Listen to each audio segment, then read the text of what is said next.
Hello guys, welcome back to a new video. Daily blog বানাতে যেমন ভালোও লাগে, তেমন সেই ডেলি ব্লগ এডিটিং করতে গিয়ে আমার অনেক কিছু ইমপ্রুভমেন্ট হয়েছে, সেগুলো তোমাদেরকে আমি বলে বোঝাতে পারবো না। তো এনিহাউ আজকের ব্লগটাকে শুরু করা যাক। আজকে অনেকগুলো কাজ আছে। রাইডিং করার পরে যে ব্যাগ ট্যাগ গোছানো সেগুলো তো কমপ্লিট হয়ে গেছে, কিন্তু রাইডিং জ্যাকেট সেটা তো 2-4 দিন ফেলে রেখেছিলাম শুকানোর জন্য, কারণ ওগুলো ঘামেতে ভিজে গিয়েছিল। তো কয়েকদিন ধরে বৃষ্টি চলছে বলে আমি মিনিমাম 1 সপ্তাহ বাইরে ফেলে এটাকে শুকিয়েছি। আজকে সেটাকে গুছিয়ে রাখার পালা। এই কাজটা করার আগে একটুখানি চা বানিয়ে নিচ্ছি, আর সেই কারণেই এখন আমি রান্নাঘরে।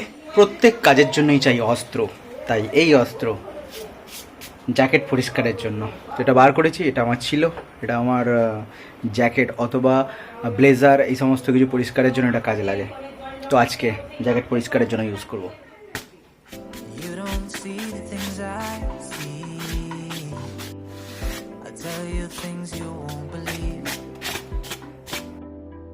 Above the skies overseas, I hear them all, those places calling me. Ride থেকে ফেরার পর দিন থেকে কন্টিনিউয়াস বৃষ্টি হওয়ার জন্য জ্যাকেটগুলোর ভিতরগুলো এখনও হালকা হালকা ভিজে আছে। সেই জন্য ফ্যানের নিচে আমি ভাবছি ঘন্টা 2 সেটাকে রেখে দেবো, তারপরে সেটাকে প্যাকিং করব। আজকে কলকাতা যাওয়ার কথা ছিল, কিন্তু আজকে আর কলকাতা যাওয়া হয়নি। সারা দিন ধরে আজকে দুপুর থেকে মোটামুটি 2টো থেকে কন্টিনিউয়াসলি বৃষ্টি হচ্ছে। মোটামুটি 1-1.5 ঘন্টার ইন্টারভ্যালে বৃষ্টি হচ্ছে, এখনও বৃষ্টি হচ্ছে। রাইডিং জ্যাকেট এবং প্যান্টটা ঘরের মধ্যে এইভাবে টাঙিয়ে রেখেছি, ফেলে দিয়েছি।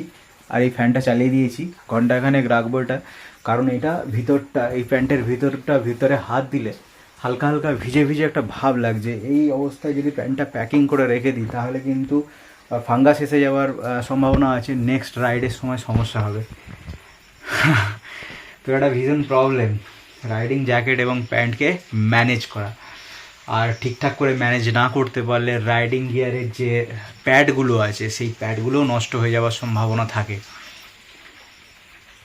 এবারে ক্যাম্পিং রাইডে আমি চা নিজে তৈরি করতে পারিনি, তার কারণ আমার কাছে গুঁড়ো চা ছিল, যেটা আমাকে ছাঁকনি দিয়ে চা ছাঁকতে হতো। চা ছাঁকনি আমি নিয়ে যেতে ভুলে গিয়েছিলাম, আর সেই কারণে এবারে আমি নিজে চা তৈরি করতে খেতে পারিনি। তো সেই কারণে আমি অর্ডার করিয়েছি হচ্ছে টি ব্যাগ। তো আমি এমনিতে আসাম টি আমার পছন্দ, দার্জিলিং টিয়ের থেকেও আমি আসাম চা বেশি ফেভার করি। তো অনলাইনে আমি টি ব্যাগ আনিয়েছি, দেখতে পাচ্ছ। তো এরকম ছোটো ছোটো পাউচ। এটা স্ট্রং টি, এটা 750 টাকা দাম নিয়েছে। এটা 100টা টি ব্যাগ আছে। তো আমি সাধারণত আসাম টি ব্যবহার করি, এর আগেও আমি আসাম টি ব্যবহার করতাম, আমার আসাম টি ভালো লাগে। তো টি ব্যাগ ব্যবহার করলে ক্যাম্পিংয়ে একটা সুবিধা আছে। একটা সুবিধা হচ্ছে যে ক্যাম্পিংয়ের সময় অনেক ইজি টু ইউজ, অর্থাৎ আমার কোনো ছাঁকনি ব্যবহার ছাড়াই আমি ডিরেক্টলি জল গরম করে বা দুধ গরম করে আমি টি ব্যাগটা দিয়ে দিতে পারবো, এবং এটা ডিসপোজেবল, যেখানে খুশি আমি এটা ফেলে দিতে পারি বা মাটিতে পুঁতে দিতে পারি। কিন্তু যদি আমি আলাদা করে আমাকে ছাঁকনি নিয়ে যেতে হয়, সেই ছাঁকনিটা পরিষ্কার করার একটা আলাদা আমাকে হ্যাপা রয়ে যায়। তো সেই সমস্ত ঝামেলা থেকে এবারে মুক্তি। তো সেই কারণেই টি ব্যাগটা অর্ডার করিয়েছি অ্যামাজন থেকে। দেখে নাও, টুইনিংস অফ লন্ডন আসাম টি। এটা হচ্ছে স্ট্রং লিভ। এখন রাত্রি প্রায় 15টা বাজে। মোটামুটি সমস্ত কাজই আমার কমপ্লিট হয়ে গেছে। তো আর কোনো কাজ নেই, সুতরাং রিল্যাক্স। আর একটা জিনিস যেটা আগের ভিডিওতে আমি বলেছিলাম যে আমার পিক্সেল ফেটে যাওয়া নিয়ে একটা সমস্যা হচ্ছিলো, সেটার মোটামুটি একটা সলিউশন পাওয়া গেছে। তো এটা নিয়ে অনেক কিছু চিন্তা ভাবনা, অনেক কিছু এক্সপেরিমেন্ট করেছি, করার পরে লাস্টে এসে সলিউশন পেয়েছি। তো এটার জন্য আমাকে গৌরব অনেক হেল্প করেছে, সেই সঙ্গে সঙ্গে অনেক ইউটিউবে ভিডিও দেখেছি, আর সৌম্যদার কিছু সাজেশন ছিল, সেগুলোকেও কাজে লাগিয়েছি। আর কিছু আরও অন্যান্য বন্ধুবান্ধবদের থেকেও আমি সাজেশান নিয়েছি। সাজেশান নিয়ে অ্যাটলিস্ট আমি সলিউশন পেয়ে গেছি। আশা করি নেক্সট রাইডে আমার এই পিক্সেল প্রবলেমটা আর হবে না। পিক্সেল প্রবলেম এবারের ভিডিওতেও আমার সেইভাবে হয়নি, তো তবুও বলে রাখলাম যে নেক্সট ভিডিও থেকে পিক্সেল প্রবলেম আমার আর হবে না। চলো এই ফ্যানটাকে চালিয়ে দিই।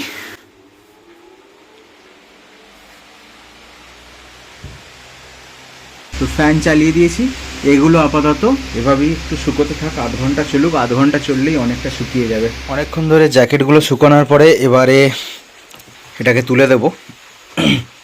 এগুলো কিনেছিলাম, 3টে কিনেছিলাম, তার মধ্যে একটা ব্যবহার করেছিলাম, এখনও 2টো পড়ে আছে। তো একটায় জ্যাকেটটাকে রাখবো, আর এটার মধ্যেই যদি প্যান্টটা ঢুকে যায় তাহলে প্যান্টটাকেও এর মধ্যেই রেখে দেবো। এটা তাহলে হাতে থাকবে, অন্য কোনো কাজে ব্যবহার করব। আর যদি প্যান্টটা এর মধ্যে না ঢোকে তাহলে আলাদা করে এইটার মধ্যে প্যান্টটা রাখবো। জ্যাকেট এবং প্যান্ট একটাইতেই আমি ঢুকিয়ে দিয়েছি, তো সুতরাং এই আর একটা যে কভার আছে সেটাকে আর ইউজ করতে হলো না। নেক্সট ডে মর্নিংয়ে আবার ভিডিও শ্যুট করছি। সুতরাং গুড মর্নিং ফ্রেন্ডস। তো আজকে কোচিং সেন্টারে এসেছিলাম, কোচিং সেন্টার থেকে এবার বাড়ি যাব। গতকাল রাত্রির থেকে যে বৃষ্টি শুরু হয়েছিল থামেনি, এই জাস্ট এখন এসে কিছুক্ষণের জন্য বৃষ্টি থেমেছে, তবে মনে হয় আবার কন্টিনিউ হবে। বাইরের অবস্থা দেখো, বৃষ্টির জন্য গাড়িটাকে এখানে চাপা দিয়ে রাখা থাকে। বৃষ্টিতে সবচেয়ে বেশি যেটা বিরক্তিকর সেটা হচ্ছে রেনকোট পরা। এত বিরক্ত লাগে না, ভালো লাগে না। আজকে কোচিং সেন্টার থেকে ফেরার পরে অতিরিক্ত বৃষ্টি হওয়ার জন্য আজকেও কলকাতা যেতে পারলাম না। তো পরপর 2টো দিন মিস করলাম কলকাতা না গিয়ে। তো দেখা যাক আগামীকাল কি হয়। তো আজ গতকাল যেহেতু যাওয়া হয়নি এবং আজকেও যাওয়া হলো না, আগামীকাল যত যাই হোক না কেন যেতেই হবে। তো হোপসো আগামীকাল আকাশ অনেকটা পরিষ্কার থাকবে, পরিষ্কার থাকলে যেতে পারবো। আর হ্যাঁ, গত কয়েক মাস আগে তো নিজের ওয়েটটা কত কমেছে বেড়েছে তা একবার চেষ্টা করছিলাম। তো হিসেব করে দেখা যাচ্ছে যে অ্যাভারেজ আমার ওজন মোটামুটি 2 কেজি মতো কমেছে। এখন প্রেজেন্ট ওজন হচ্ছে 78 কেজি। তো সেই ওজনের কোনো হেরফের আর হচ্ছে না, ওজনটা আমি নামাতেও পারছি না, বাড়ছেও না, একই জায়গায় স্টেবল হয়ে আছে। খাওয়াটা একটুখানি কন্ট্রোল করেছি, তার জন্য হয়তো ওজনটা একটুখানি কমছে, কিন্তু যেটাতে আমি স্যাটিসফাইড নয়। ওজনটা আমি আরও কমাতে চাই, আরও ফিট থাকতে চাই। কি হবে জানি না, চেষ্টা করা যাক, দেখা যাক কি হয় লাস্ট পর্যন্ত। এখন দুপুর 3টে বাজে, তো সমস্ত কিছু ফ্রেশ করে নিয়েছি, আর এখন নাও টাইম টু ওয়ার্ক। কাজ থেকে ফিরে এসে আজকে এই চাটা ট্রাই করব এবং খেয়ে বলবো এটা কেমন টেস্ট। তো কাজ থেকে ফিরে চলে এসেছি, আর এবারেই হচ্ছে চাটা টেস্ট করার পালা। আর ফেরার সময় আমি বাইকের জন্য নিয়ে এলাম হচ্ছে ক্যাস্ট্রল 10W40, একটা ফুল সিনথেটিক ইঞ্জিন অয়েল। আমি সাধারণত এই ফুল সিনথেটিক ইঞ্জিন অয়েলটাই ইউজ করি আমার বাইকের জন্য। আমি ইউজ করি সিভি হর্নেট 160R 2018 ভার্সন। এটা আমি বিগত 2 বছর ধরে ইউজ করছি এবং আমাকে খুব ভালো পারফরমেন্স দিচ্ছে বলেই আমি এটা ইউজ করি। এবং ডিরেক্টলি এটা কোম্পানির ঘর থেকে, এটা ডিলার মারফত আসে। এটা আমি একদম অনেক কমে পাই, বাজারের তুলনায় অনেক কমে। তো একদম যেটাকে বলা হয় দোকানদারদের রেটে আমি এই মালটা তুলি, এবং আমি যখন একসঙ্গে তুলি 4-5টা একবারে তুলি, সেই জন্য আমার দামটা অনেকটা কম লাগে। তবে এবারে আমি একটা নিয়েছি, সুতরাং তাতেও আমি ছাড় পেয়েছি। অলরেডি এখানে 2টো টি ব্যাগ দিয়ে রেখেছি এবং এটা টেস্ট করে একবার দেখবো এবার কেমন হচ্ছে।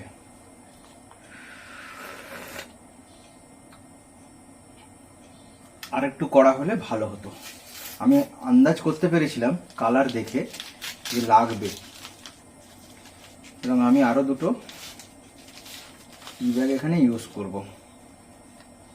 তবে চায়ের যে ফ্লেভারটা, অর্থাৎ যে সেন্টটা, এটা আমার দারুণ লেগেছে। তো এটা মোটামুটি 4-5 মিনিট রাখা থাকার পরেও যে ফ্লেভারটা বা যেটা আসছে, আমার আরও কড়া দরকার, কারণ আমি একটু কড়াই খাই। তো আমি সাধারণত ক্যাম্পে এই ধরনের সাইজেরই কাপ ইউজ করবো, সেই জন্য এই ধরনের কাপে কটা লাগছে সেটা দেখে নিলাম। আগেরটা যেটা আমার ইউজ করতাম, যে টি ব্যাগটা ইউজ করতাম, সেই টি ব্যাগটা মোটামুটি 1 কাপ চায়ে মোটামুটি 6টা ব্যাগ লাগতো। তো এখানে আমি 4টে ব্যাগেতে আশা করছি হয়ে যাবে। এটা এমনিতেই স্ট্রং, এমনিতে রিভিউও দেখেছি এটা স্ট্রং। তো এবার দেখা যাক, আরো 2টোকে দিয়েছি, কেমন ফ্লেভার আসে বা কেমন খেতে হয় দেখা যাক। এবারে দেখা যাক।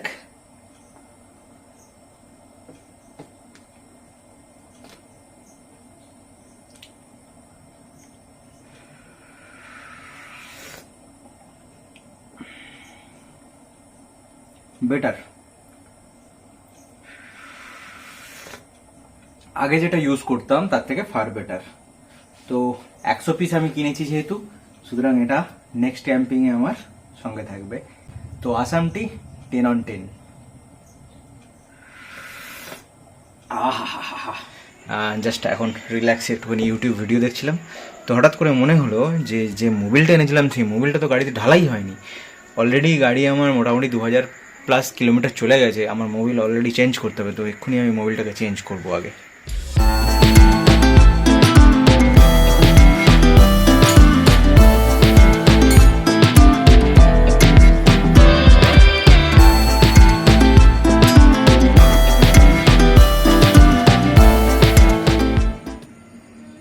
So everything is done.